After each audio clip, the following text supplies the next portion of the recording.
Hey, realists, it's your man D Real, and edutainment is what I do. Um, this week we're going to be doing something a little different. We're going to be having Werewolf Appreciation Week. It's close to Halloween, so this is the only time that will plausibly work. And I want to kick it off with one of my favorite werewolves of all time, sorta, um, from Marvel Comics, Man Wolf. Um, we're gonna get into it here in a second. Let's be real with D-Red.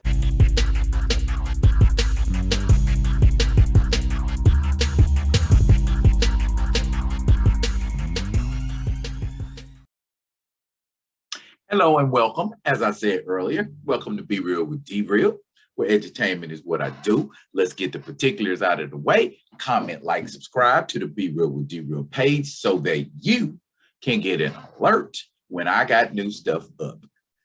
Comment, like, and subscribe so that I can build my subscriber base so that we can tweak that algorithm and they see that I am indeed the force to be reckoned with that y'all already know I am. Comment, like, subscribe, y'all. Let's get into it. All right.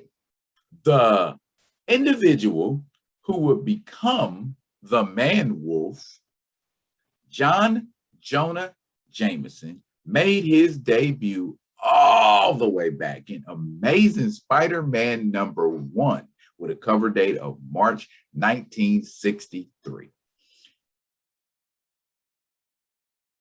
Because everything happens in his book, but it isn't until Amazing Spider-Man #124 in September of 1973 do we discover that John Jameson goes on a moon mission and finds a pretty red stone. A pretty red stone he decides not to take through quarantine and find out if it's safe, but have somebody make it into a pendant for him, which he promptly starts wearing.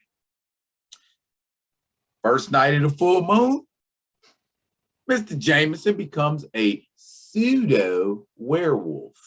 And I will tell you what I mean by pseudo werewolf in a little bit, but essentially, he wants to get this stone off of his throat, but he can't because it's grafted itself to his skin, and he continues to transform into a werewolf, and he goes after his girlfriend. And of course, because it's a Spider-Man comic book, Spider-Man intervenes. All right. And Spider-Man deduces, like he always manages to deduce something, that, oh, it must be that jewel that's causing him to become a werewolf. And he rips it off of his throat, injuring him, but turns him back into John Jameson. Later on, we find out that once that John's been exposed to that jewel, it continues to regenerate itself within his body. So he continues and continues to become a werewolf.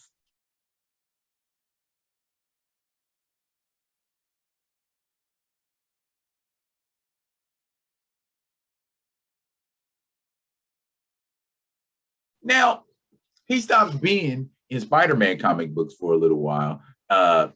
Barely a year later, July of 1974, Man Wolf makes his debut in Creatures on the Loose #30, and that runs for about 7 issues, and we get this Incredible Hulk running across the country kind of thing, find him, and even J. Jonah Jameson is even looking for his son. He's trying to find his son, and his son is getting into all kinds of misadventures as a werewolf.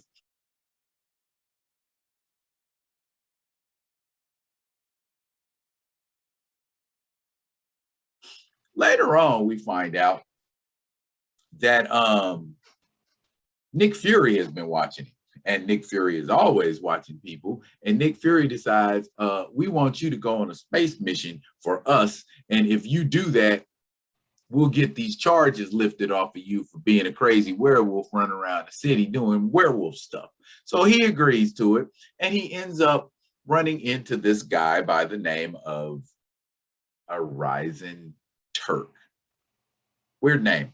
Anyway, this guy is some kind of sorcerer from a place called Otherworld. And Man-Wolf ends up going to Otherworld, and something interesting happens when he gets to Otherworld. He is able to maintain human intelligence while in his lupine form. Now, he goes on to become I guess the best way you could describe it would be a werewolf Conan.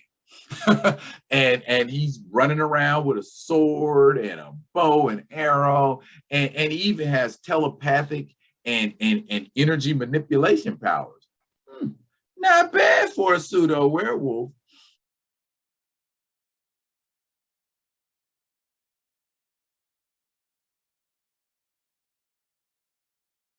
But eventually, after that adventure is over, he becomes plain old J. Jonah Jameson again, and not too much fun to look at. And so he decides he wants to become support for the Avengers. And for a little while, he is a pilot. He flies Quinjets for the Avengers. Don't have any incidents of transformation. Later, after that, he exclusively becomes Captain America's pilot and flies Captain America around exclusively on his adventures. Ironically, his call name is Skywolf. And even more ironically, he goes on an adventure with Captain America where Captain America gets transformed into, wait for it, a werewolf. Yeah, the famous Cap Wolf. He seems to keep having these kinds of strange adventures. He eventually ends up dating She-Hulk. She-Hulk? Yeah, I know what you're saying, but She-Hulk brought up an interesting point in the comics herself. Why does everybody think She-Hulk is a thought, but nobody thinks Tony Stark is one? Well, some people do. But anywho,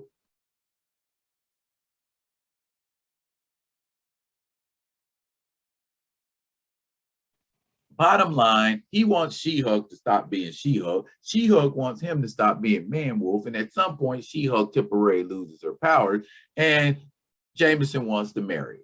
But eventually, she becomes She-Hulk again, and she rejects him, and she thinks the only reason he loves her is because some things was going on with Star Fox, and we know Star Fox has the ability to tweak people's emotions and make them love people who they wouldn't normally love. So that's what ended up happening with that relationship, and she was like, "Sorry, can't be with you."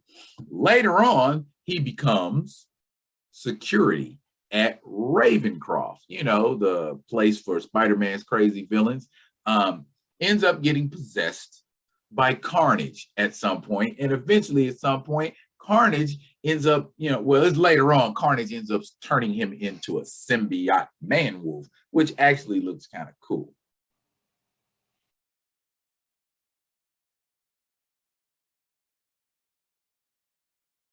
Now, during Civil War, he ends up hanging out with Cap again. But this guy named Stegron the Dinosaur Man. Okay, Stegron the Dinosaur Man. Stegron is his given name, his birth name, Vincent Stegron. And Stegron just happens to be a Stegosaurus man. Anyway, Stegron triggers Man-Wolf's transformations again, and he starts turning into Man-Wolf again. And for some strange reason, at that point, he gets his human intelligence again and becomes that star god fella. Basically, he ends up being one of the agents of Wakanda. He either gets recruited by Okoye or T'Challa himself, and they recruit him for the Agents of Wakanda, where he helps the Wasp fight a bunch of vampires in space.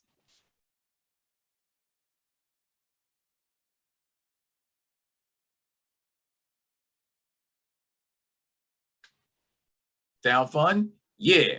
Man-Wolf's a pretty cool character. As far as his powers, he's got all of the powers and abilities of a werewolf. He's got claws, he's got teeth that can rip through soft metals, cinder block, wood, all of that. Superhuman speed and agility, can run up to 35 miles per hour, and at maximum strength, he can lift about 4 tons. The man wolf is not a true werewolf per se. He is what is referred to as a pseudo werewolf, a human being who transforms into a wolf-like creature, but does not have any of the weaknesses that werewolves have, i.e., the aversion, the vulnerability to silver. Not good for you werewolf hunters. Man-Wolf overall, in terms of his popularity in the Marvel Universe, he's been sort of a supporting character. He was hot in the 70s, the early mid-70s, where monster stuff was real popular, and so he fit in real well with that. But as time wore on, it seemed like Marvel was having difficulty, rather, finding ways to put him in something that was interesting. But overall, he's got a cool look. He's got a cool vibe. I mean, just look at him. He looks cool. You know, he's kind of a whitish, silvery kind of wolf versus the brown, crazy, running around, doing crazy stuff type werewolves. But he's currently alive now. They haven't killed him off. Keep your fingers crossed. But he's a real cool looking character, real cool looking werewolf. And he's one of my favorite supporting, not so popular Marvel characters, simply because of his look. You know, he's a werewolf. He looks cool. What do y'all think about Man-Wolf, aka a Jameson? That probably the only shortcoming, he's related to an a-hole. But what do you think? Tell me what you think about Man-Wolf. Drop it in the comments. Did you know anything about Man-Wolf? Yeah? Drop it in the comments. Did you not know anything about werewolf? About Man-Wolf? The werewolf? The pseudo-werewolf? Drop it in the comments. And as always, continue to comment, like, and subscribe to the Be Real with D Real page, and I'll be back with another one of the other ones. And until I am, y'all be good and be good to each other.